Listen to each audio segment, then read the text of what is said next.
오늘 하나님의 말씀은 사도행전 13장 4절부터 12절까지 말씀입니다.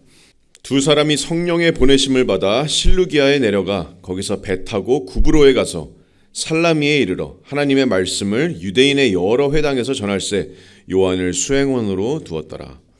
온 섬 가운데로 지나서 바보에 이르러 바예수라 하는 유대인 거짓 선지자인 마술사를 만나니 그가 총독 서기오 바울과 함께 있으니 서기오 바울은 지혜 있는 사람이라 바나바와 사울을 불러 하나님의 말씀을 듣고자 하더라. 이 마술사 엘루마는, 이 이름을 번역하면 마술사라, 그들을 대적하여 총독으로 믿지 못하게 힘쓰니 바울이라고 하는 사울이 성령이 충만하여 그를 주목하고 이르되 모든 거짓과 악행이 가득한 자요 마귀의 자식이요 모든 의의 원수요 주의 바른 길을 굽게 하기를 그치지 아니하겠느냐. 보라, 이제 주의 손이 네 위에 있으니 네가 맹인이 되어 얼마 동안 해를 보지 못하리라 하니 즉시 안개와 어둠이 그를 덮어 인도할 사람을 두루 구하는지라. 이에 총독이 그렇게 된 것을 보고 믿으며 주의 가르치심을 놀랍게 여기니라. 아멘. 하나님의 말씀입니다. 여러분, 오늘 사도행전 13장에서 사도행전에서 아주 중요한 전환점을 맞이합니다. 예수님의 복음이 이제 본격적으로 이방 나라에 확장되기 시작하는 그 전환점이 되는 순간이 바로 오늘 사도행전 13장입니다. 예수님께서 말씀하셨죠. 사도행전 1장 8절 말씀에 너희가 성령이 너희에게 임하시면 너희가 권능을 받고 유대와 예루살렘과 사마리아와 땅끝까지 이르러 내 증인이 되리라. 자, 그 땅끝을 바라보고 이제 13장부터 주님의 복음이 이방 나라로 열방으로 이제 뻗어나가기 시작합니다. 자, 그 놀라운 그 교회의 확장의 베이스 캠프가 되는 교회는 예루살렘 교회가 아닙니다. 바로 여러분이 잘 아시는 이방인의 교회, 안디옥 교회입니다. 여러분, 이 고대 안디옥 교회는 지금 현재는 이제 튀르키예 이제 지중해 연안의 남부 쪽에 있는 이제 도시인데요. 이 안디옥 교회는 놀라운 교회입니다. 여러 가지로 많은 믿음의 유산을 남겼는데 여러 가지로 최초의 교회라는 타이틀이 아주 많은 교회가 안디옥 교회입니다. 일단 이 안디옥 교회가 어떻게 시작이 됐냐면 교회의 박해로부터 이 교회가 탄생했습니다. 11장으로 가시면 11장에 이제 안디옥 교회가 어떻게 시작되는지 기록되고 있습니다. 11장 19절을 보시면 자, 그때 스데반의 일로 일어나 환난으로 말미암아서 흩어진 자들이 베니게와 구브로와 안디옥까지 이르러 유대인에게만 말씀을 전하는데 자, 그 중에 구브로와 구레네 및 몇 사람이 안디옥에 이르러 헬라인에게도 말하여 주 예수를 전파하니 이렇게 말씀합니다.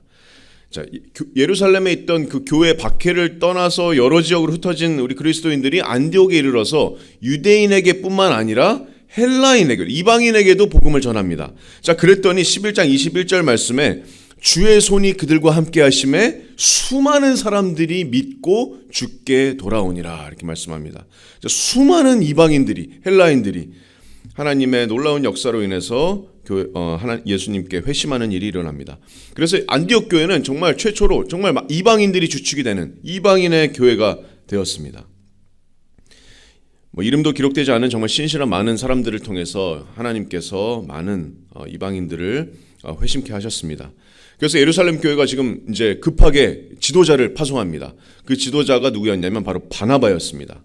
그리고 바나바는 이제 얼마 전에 회심한 사울에 대한 이야기를 알고 있었고 안디옥과 바로 근처에 있었던 다소에서 이제 사울을 데리고 옵니다. 그래서 11장 26절을 보시면 중간에 보시면 사울을 안디옥에 데리고 와서 둘이서 교회에 1년간 모여 큰 무리를 가르쳤고 제자들이 안디옥에서 비로소 그리스도인이라 일컬음을 받게 되었더라 이렇게 말씀합니다.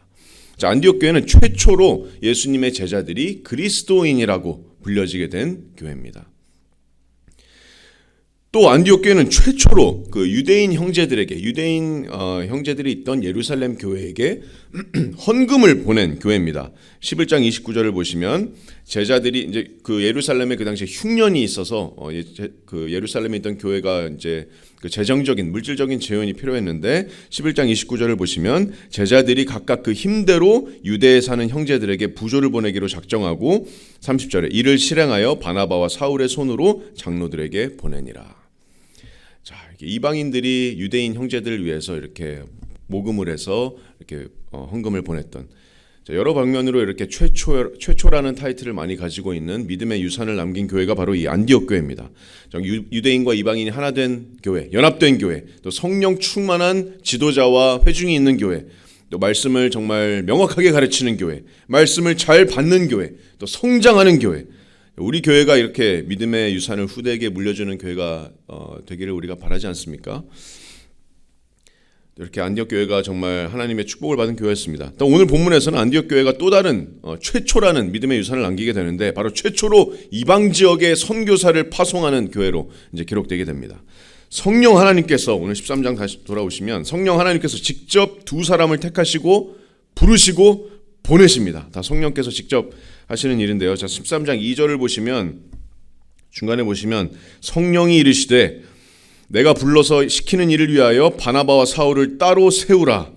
3절에 그래서 이제 이에 금식하며 기도하고 두 사람에게 안수하여 보내니라. 4절에 보시면 두 사람이 누구의 보내심을 받았죠?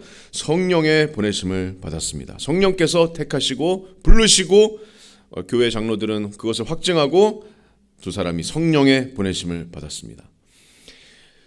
성령 하나님께서 게으르고 이렇게 순종적이지 않은 두 사람을 택하신 게 아닙니다. 바나바와 사울은 이미 주의 교회를 위해서 전심으로 열심히 사역하고 있던 사람들이었고 신실한 사람들이었습니다. 이 두 사람을 아주 중요한 임무를 위해서 택하셨습니다. 바로 이방인들에게 복음을 전하는 사명입니다.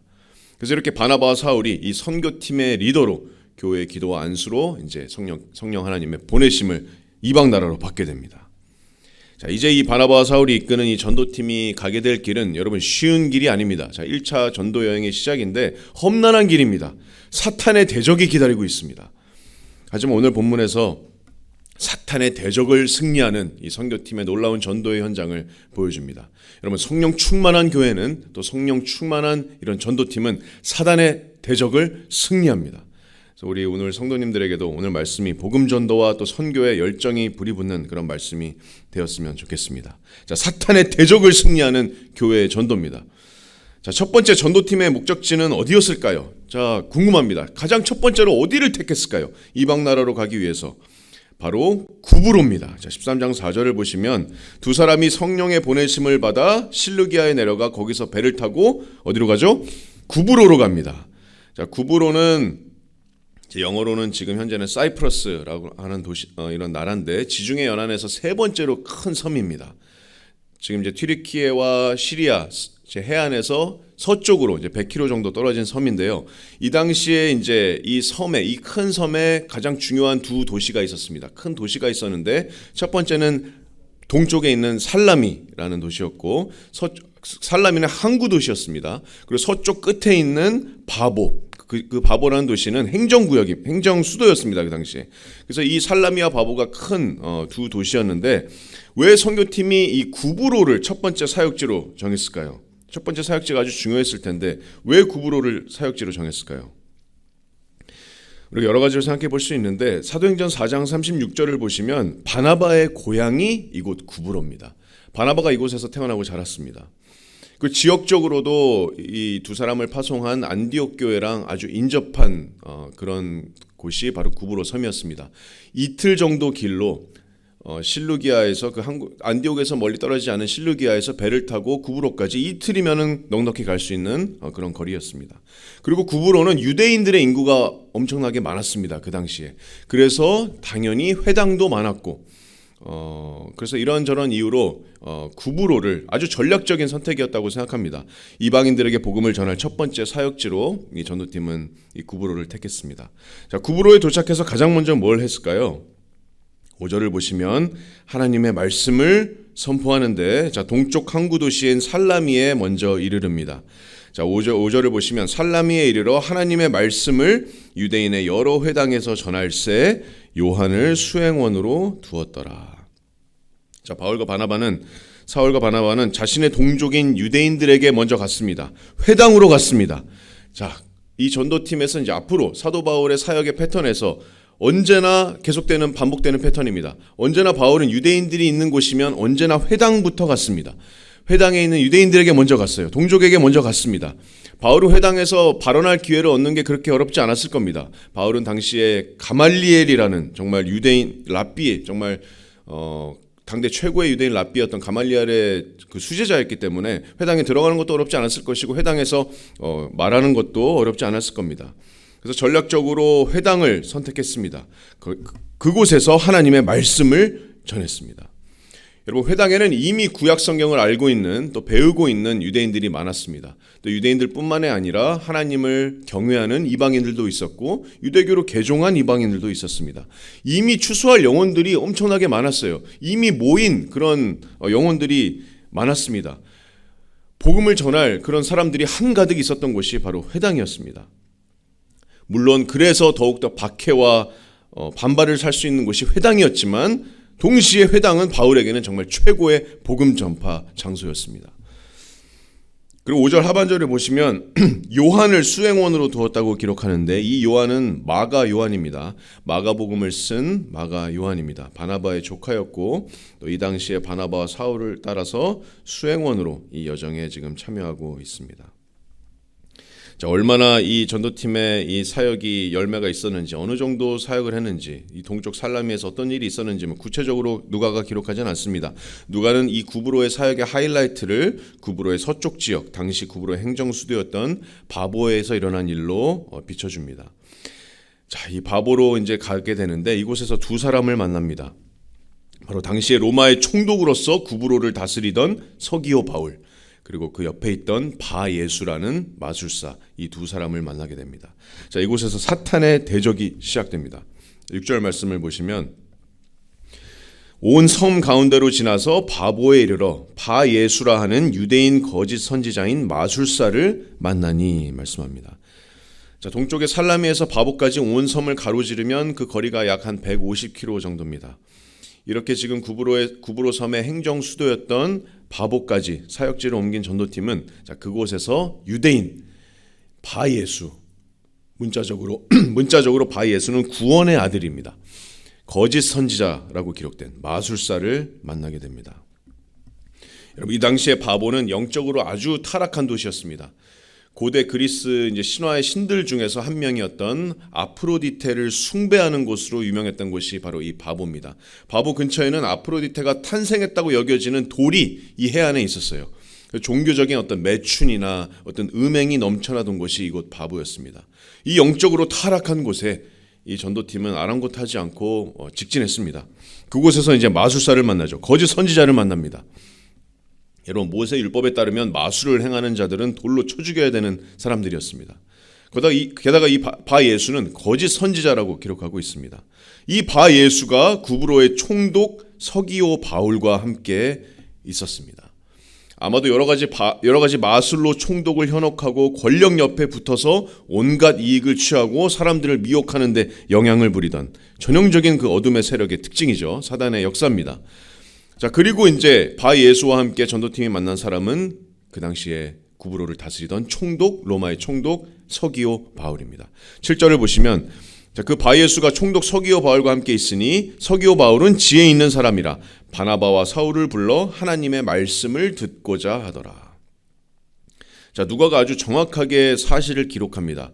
그 당시에 그 구브로를 다스렸던 로마의 총독 서기오 바울, 직책과 이름을 정확하게 기록하죠. 나중에 그 고고학적인 발견에서도 그 당시에 구브로의 총독이 서기오 바울이었다는 비문이 이렇게 발견이 되는데 그만큼 누가가 정확하게 역사적인 사실을 기록했습니다.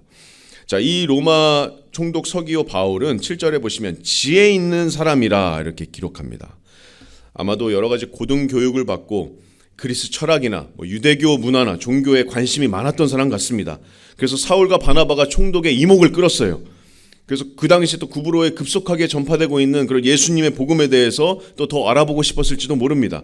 그래서 총독 서기오 바울은 이 바나바와 사울을 부르게 됩니다. 이들이 전하는 하나님의 말씀을 듣고자 했습니다. 자, 그런데 그때 사탄의 대적과 방해가 시작되는데, 자, 8절 보시면 이 마술사 엘루마는, 이 이름을 번역하면 마술사라, 그들을 대적하여 총독으로 믿지 못하게 힘쓰니.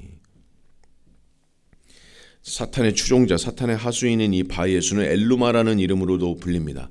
엘루마는 마술사라는 그 아람어를 헬라어로 소리나는 대로 옮긴 이름입니다. 엘루마. 이 거짓 선지자가 전도팀의 말씀을 회방하고 총독 옆에서 총독이 믿지 못하게 지금 힘쓰고 있습니다. 여러분, 한 영혼을 예수님께로 이렇게 돌이키는 이 전도의 현장은 이처럼 단순히 우리가 말로 전하는 대화의 현장을 넘어서서 영적인 싸움입니다. 영적인 싸움이에요. 우리가 복음을 전하지만 영적으로는 이 어둠의 세력, 공중의 권세를 잡은 자, 사탄과의 영적인 전쟁입니다. 지금 사탄의 하수인인 바예수가 이 하나님 말씀을 전하고 있는 전도팀에게 이 총독에게 말씀을 전하고 있는데 이 서기오 바울이 믿지 못하게 옆에서 계속해서 회방하고 있습니다. 여러분 복음을 전할 때 이런 것들을 느끼신 분들이 있었을지도 모르겠어요. 내가 복음을 전하고 있는데 자꾸 누가 방해를 한다거나 그 사람이 믿지 못하게 여러 가지 상황이나 어떤 마음들이 방해를 하는 일들이 있습니다. 영적인 전투입니다. 사울과 바나바가 지금 이 영적인 전투를 벌이고 있습니다. 사탄의 하수인인 이 바예수가 지금 힘을 써서 빛의 복음을 막으려고 지금 발버둥 치고 있어요. 하지만 성령 충만한 교회에서 파송된 이 성령 충만한 바나바와 사울은, 이 선교팀은 이 영적인 전쟁에서 대승을 거두게 됩니다. 자, 9절을 보시면 바울이라고 하는 사울이 성령이 충만하여 그를 주목하고, 자, 여기서 아주 특이한 표현이 있죠. 바울이라고 하는 사울이. 자, 이제 이곳 13절 9절에서부터 히브리어 이름인 이 사울이라는 이름은 이제 더 이상 쓰여지지 않습니다. 그리고 이제 헬라어 이름인 바울이라는 이름이 이제부터 쓰여집니다. 누가가 아마 이 순간을 기다렸던 것 같습니다. 자, 바울이 이제부터 여러모로 이 선교팀의 리더로 부각되게 됩니다. 이름이 기록된 순서도 전에는 바나바와 사울이었는데 이제부터는 대부분 바울과 바나바로 바뀌게 됩니다. 이 총독 서기오의 구원을 기점으로 이방인의 사도인 바울이 전면에 등장하게 됩니다. 여러분, 지금까지 1장부터 12장까지는 주인공이 거의 베드로였어요. 베드로가 대부분의 이야기를 끌고 갔다면 이제 13장부터 28장까지 사도행전의 후반부는 사도 바울이 후반부를 끌고 가게 될 겁니다. 자, 아무튼 이 바울이 성령 충만해서 바예수를 꾸짖습니다. 10절을 보시면 이르되 모든 거짓과 악행이 가득한 자요 마귀의 자식이요 모든 이의 원수요.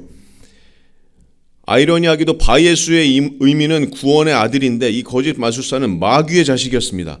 주의 바른 길을 굽게 하기를 그치지 아니하겠느냐. 11절을 보시면 보라 이제 주의 손이 네 위에 있으니 네가 맹인이 되어 얼마 동안 해를 보지 못하리라 하니 즉시 안개와 어둠이 그를 덮어 인도할 사람을 두루 구하는지라. 하나님께서 초자연적인 기적을 바울을 통해서 행하십니다. 심판입니다. 영적으로 눈이 멀었던 이 바예수가 육체의 눈 또한 멀게 됩니다. 앞으로는 아무런 마술도 할 수 없게 되겠죠. 그런데 한편으로는 하나님의 자비라고도 우리가 생각할 수 있습니다. 하나님은 이 바예수의 목숨은 부지하셨습니다. 만약에 앞으로 이 바예수가 정말 회개하고 예수님을 믿는다면 구원의 길은 여전히 열렸기 때문에 이것 또한 하나님의 자비라고 우리가 생각할 수 있습니다. 하지만 하나님의 심판이 떨어졌고 이 바예수의 육체의 눈이 멀게 됩니다. 그리고 12절에 이에 총독이 그렇게 된 것을 보고 믿으며 주의 가르치심을 놀랍게 여기니라. 구브로 총독의 구원입니다. 이 얼마나 역사적인 순간입니까? 하나님께서 이 기적을 통해서 이 전도팀의 메시지를 확증하시고 이 전도팀의 놀라운 사역의 열매를 부어주십니다. 하나님의 말씀을 확증하시고 이 총독을 구원으로 이끄십니다. 하나님께서는 모든 사람들을 구원하십니다. 하지만 이렇게 정말 높은 정치인이 로마를 다스리고 있던 총독이 구원을 받는다면 이 서기오 바울이 앞으로 이 구브로에게 크리스찬이 되었던 이 서기오 바울이 구브로에게 앞으로 엄청난 영향을 미치게 될 것입니다. 구브로의 정말 교회의 부흥의 역사가 기대되는 그런 순간입니다. 이것이 바로 하나님의 말씀의 역사입니다. 사탄의 대적을 승리하는 전도의 현장이었습니다. 성령 충만한 안디옥 교회의 놀라운 선교의 열매였습니다. 그리고 성령 충만했던 바울과 바나바의 담대했던 그런 복음 선포의 순간이었습니다. 그리고 무엇보다도 천하보다 귀한 한 영혼의 구원의 현장이었습니다. 사랑하는 성도 여러분, 우리도 이렇게 사탄의 대적에서 승리하는 또 이렇게 전도와 선교의 역사에 쓰임받는 이런 교회가 되어야 되지 않겠습니까? 오늘 말씀을 보면 하나님께서는 정말 사람을 택하시는데 그냥저냥 사람을 택하시는 게 아닙니다. 하나님의 일에 쓰임받는 사람들은 바울과 바나바 같이 정말 주의 일에 열심인 사람들을 하나님께서 택하시는 겁니다. 그런 사람들이 하나님께 쓰임을 받는 겁니다. 하나님께서는 게으른 사람들, 불순종하는 사람들, 불신실한 사람들을 들어서 쓰지 않으십니다. 바울과 바나바는 이미 교회에서 열심히 주의 일에 섬기던 사람이었습니다. 신실했던 지도자들이었습니다. 하나님께서 쓰시는 사람들은 그런 사람들입니다. 그리고 또 이 오늘 말씀을 보면은 이 두 사람은, 이 선교팀은 아주 전략적이었습니다. 그렇죠? 구브로를 선택했던 것도 전략적이었고, 지리적으로 문화적으로 잘 아는 구브로였고, 또 유대인들이 아주 많은 곳이 구브로였습니다. 회당에서 들어가서 먼저 복음을 전했던 것도 전략적이었습니다. 또 총독에게 다가가고 행정수도였던 바보로 갔던 것도 전략적인 움직임이었습니다. 그래서 우리는 하나님께서 주신 모든 정보와 하나님께서 주신 모든 환경 전략적으로 이용해야 됩니다. 하나님의 주권을 신뢰하지만 우리 또한 정말 열심히 하나님께서 주신 모든 것을 가지고 우리가 전도의 현장에 사용해야 됩니다. 그리고 무엇보다도 바울과 바나바처럼 또 이 안디옥 교회처럼 우리가 성령 충만해야 될 줄로 믿습니다. 사탄의 간계를 이길 수 있는 것은 하나님의 전신갑주를 두르는 것입니다. 전신갑주를 왜 있습니까? 우리가 전쟁이기 때문에, 사탄과의 영적인 전쟁입니다. 우리가 복음을, 영혼을 구령하는 그 하나님의 사역은 우리가 하나님의 전신갑주를 입고 나가서 싸워야 되는 그런 영적인 전투입니다. 그래서 우리가 더욱더 성령 충만하고 하나님 말씀에 충만히 거해서 또 하나님의 말씀을 담대히 전해야 될 줄로 믿습니다. 여러분, 우리 갈매 지역에 이단들이 많습니다. 또 어둠의 세력들이 있습니다. 또 아직까지 구원을 받지 못한 많은 영혼들이 있습니다. 이런 자들에게, 정말 사탄의 종이 되어 있는 자들에게, 죄의 노예가 되어 있는 자들을 우리가 그 어둠의 권세에서 풀어주는 일은 우리가 막 밖에 나가서 막 축사를 하고 귀신을 쫓는 기도를 하고 그러는 게 아닙니다. 정말 죄의 종에 묶여 있는 자들, 사탄의 권세에 묶여 있는 자들을 풀어주는 유일한 길은 뭐죠? 바로 복음을 전하는 겁니다. 그 사람들이 구원을 받으면 죄의 종, 사탄의 종, 어둠의 권세에서 풀려나게 됩니다. 우리가 그 일에 정말 힘써서 하나님의 역사를 함께 이루어 나가는 그런 교회, 또 우리 성도님들이 되었으면 좋겠습니다. 정말 담대하게 복음을 전하고 복음만이 악의 권세에 묶인 자들을 빛의 나라로 온전히 풀어줄 수 있는 그런 진리를 우리가 상기하면서 정말 담대하게 복음을 전하는 또 저와 여러분들이 되었으면, 또 우리 교회가 되었으면 좋겠습니다.